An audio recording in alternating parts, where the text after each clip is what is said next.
Alors, bienvenue dans ce nouveau module de 10 minutes max pour parler d'un sujet de secourisme en lien avec l'Anteor ou le RIFAP. Alors, aujourd'hui, on va parler d'une technique pédagogique qui est l'étude de cas. Donc, l'objectif de ce module, ça sera que vous compreniez ce qu'est l'étude de cas et que vous sachiez à terme pouvoir la mettre en œuvre dans le cadre de vos enseignements. Donc l'étude de cas, ça se situe où? On avait déjà vu dans la vidéo sur le déroulement type du module, c'est plutôt effectivement en début de module, c'est une activité de découverte. Donc on est en tout début de module par rapport à une thématique. Pourquoi faire une étude de cas? Tout simplement pour pouvoir introduire par exemple un nouveau thème, ça permet d'un peu de lancer le sujet, une dynamique au niveau des élèves. Ça permet de garder, du fait de cette technique d'animation, une dynamique au niveau des élèves, puisqu'on va les solliciter pour exprimer leur vécu par rapport à une situation qu'ils vont voir et leur ressenti. Ça permet surtout aux formateurs de faire le point sur les connaissances qu'ont les élèves sur le sujet qu'on va aborder. Ça permet de savoir où ils en sont et ça permet aussi de savoir les connaissances qui vont leur rester à acquérir pour savoir finalement s'il y a des fausses idées, des bonnes idées et voir qu'est-ce qu'on doit compléter dans notre apprentissage qui va arriver après. Donc comment se passe une étude de cas? D'abord, la première chose à penser, c'est qu'il va falloir préparer cette étude de cas en amont. Il va falloir préparer un support. En général, le support, c'est une photo, une vidéo, qui va présenter une situation claire, nette, précise, en lien avec le geste de secours qu'on veut apprendre à nos élèves. Donc voilà. Donc comment ça se passe proprement dit? Le moniteur va afficher ou va faire visionner son support.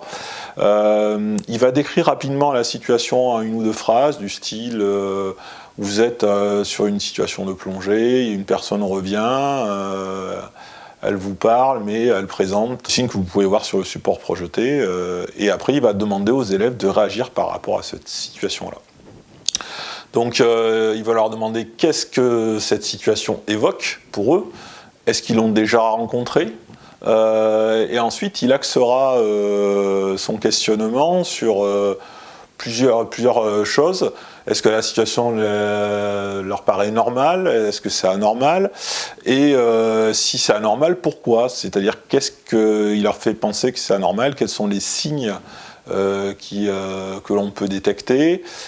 Quels seraient, par exemple, les causes possibles qui pourraient conduire à cette situation, quels seraient également les risques qu'il y aurait à ne rien faire, ou les risques qui resteraient par exemple sur la situation qu'on puisse visualiser. Et ensuite, quelque part, par rapport à cette situation-là, il leur demandait quel serait le résultat de l'action de secours attendue. En d'autres termes, qu'est-ce que vous feriez si vous vous trouviez confronté à cette situation-là? Une étude de cas, ça doit être rapide et menée de manière très dynamique par le formateur en répartissant la parole. Sa durée, c'est environ 3 minutes max, donc ça va très vite. Des exemples d'études de cas, donc sur l'étude de cas que vous voyez, par exemple, on voit bien qu'on a des éléments qui vont permettre de faire ressortir ce qu'on attend, c'est-à-dire quelle est la situation, quels sont les risques. On voit bien qu'il y a par exemple encore un outil dans la main de la personne qui peut être dangereux, qu'il y a de l'électricité autour, etc. On voit bien des signes, on voit bien une hémorragie, on voit bien une quantité de sang qui coule. Et là, finalement, les élèves pourront facilement s'exprimer sur le sujet et on pourra voir où ils en sont. Autre exemple d'étude de cas un peu plus en rapport avec notre activité, par exemple, on pourrait très bien lancer un sujet sur le comportement autour de l'intervention par rapport à une personne qui reviendrait d'une plongée avec un problème par la diapo que vous voyez avec une personne qui est en train d'être secourue. Voilà, qu'est-ce que vous feriez autour? Quel serait en quoi la situation vous paraît anormale? Donc là, il y a matière à développer un début de module. En gros, le comportement du formateur dans cette séquence-là, il doit vraiment lancer le sujet et bien l'animer et bien répartir la parole, c'est fondamental. En parallèle, il note les éléments que donnent les élèves. c'est-à-dire au tableau. Les signes, on en a déjà parlé, les risques, l'action de secours attendu, les causes.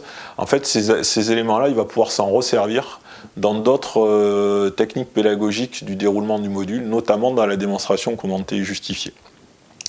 Il ne juge pas ce que disent les élèves. Il prend note. Il ne va pas dire c'est vrai, c'est faux. Ça, le temps des explications sera fait plus tard, notamment dans la démonstration commentée et justifiée.